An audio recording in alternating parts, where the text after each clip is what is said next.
And the New York Times is calling out President Biden for cutting his international trip short, saying that the decision to not visit Papua New Guinea benefits China. Fox Business's Edward Lawrence questioning White House spokesperson John Kirby about this and the G7's plan to combat Chinese aggression. Watch this. The G7 is planning on de-risking, as the term I've heard, from China. Is the president leading this action, or is this the world leaders coming together? You're going to hear them acknowledge that nobody's looking for a conflict here with the PRC, but we are looking to compete. It's all about competition. Never a word about the CCP being an adversary. Meanwhile, look at this. Another cheat sheet. The president caught once again with his cheat sheet today at the G7. He was pictured holding the paper in the air. It's titled Talking Points. Reminds the president to thank Japan's prime minister for hosting the summit. Joining me right now is Texas Congressman, member of the House Foreign Affairs, Armed Services, Veterans Affairs, Lieutenant Colonel Keith Self is here.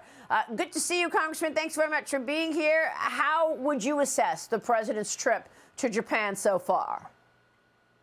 Well, the House of Representatives is focused on the debt ceiling increase. We've got less than 2 weeks before that happens, and Jet Setter Joe has jetted off to the Far East when we are in the midst of very serious time frame before we must get this done. Well, the president claims that the debt negotiations are progressing, okay, even though he's in Japan. He said 210 Democrats, however, signed a discharge petition to sidestep House Speaker Kevin McCarthy. They want to vote on a bill to raise the debt limit without any spending cuts, no limits, no strings attached. Everybody keeps telling us on the Republican side that this is not going anywhere, but they've got 210 signatures already. A group of Senate Democrats also wrote a letter to... It's not going anywhere? It's not going anywhere. The House Republicans are united. We had a press conference this week with Republicans from the Senate standing shoulder to shoulder with us.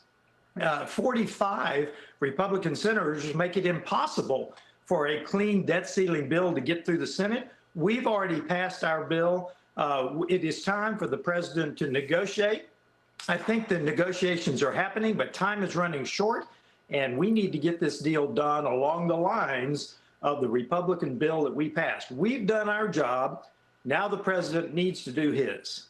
Well, look at Kevin McCarthy's job approval soaring 18 points since becoming Speaker. He is pushing forward on all of these things. Do you think he's going to be able to lead this effort to put caps in spending in place for the coming years? Absolutely. We are doing that. We've already done it in this bill. We've got the Senate Republicans standing with us. This bill is going to cut government spending for a very short increase in the debt ceiling for a very short period of time as well. It's going to happen. Well, then why are Democrats writing a letter to the president urging him to use the 14th Amendment to raise the debt limit clean, no strings attached? I mean, are Democrats on the same page here? Absolutely desperation move.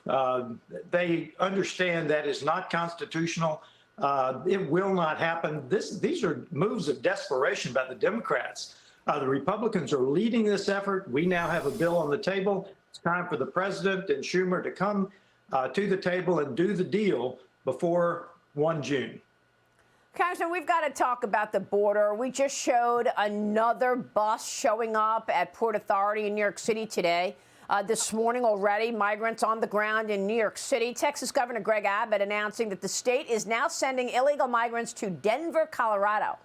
Abbott tweeted, quote, until President Biden steps up to secure the border, Texas will bus migrants to sanctuary cities, period. The governor also announcing Texas has now bused over 18,500 migrants to sanctuary cities. Congressman, President Biden is dismissing the idea that it was Texas who helped prevent chaos since Title 42 expired. They say it was all their efforts. Your thoughts? Well, Governor Abbott has announced he's deploying additional troops to the border under a new tactical unit that he's sending to the border. Texas is leading the way. If you've seen, they are now starting to turn immigrants away at the border with barbed wire and people behind the barbed wire. So this is starting to work because we have a tsunami coming. I've been briefed on Central America, people coming up through Central America.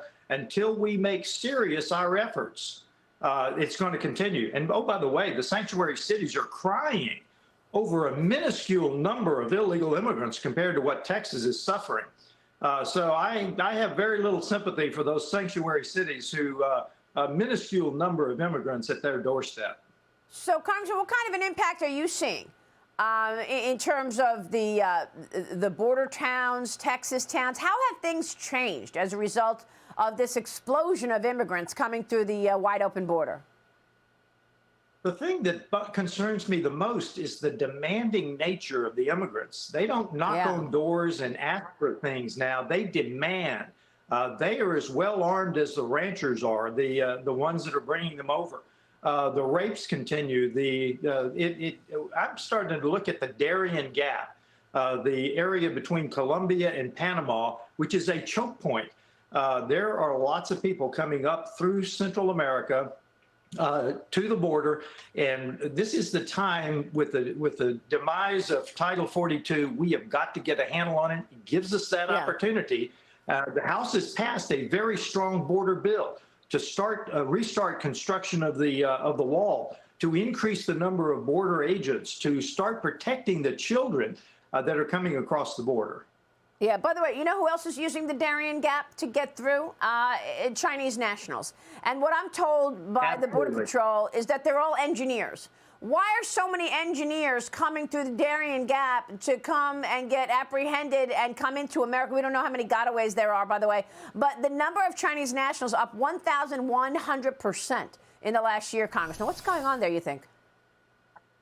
1,300%. I think we're seeing an invasion. Look at this. Hold on. I want to correct. It's 1,300% the increase year over year. This is incredible. Whether they're engineers or not, they are military-aged young males. What does that tell you?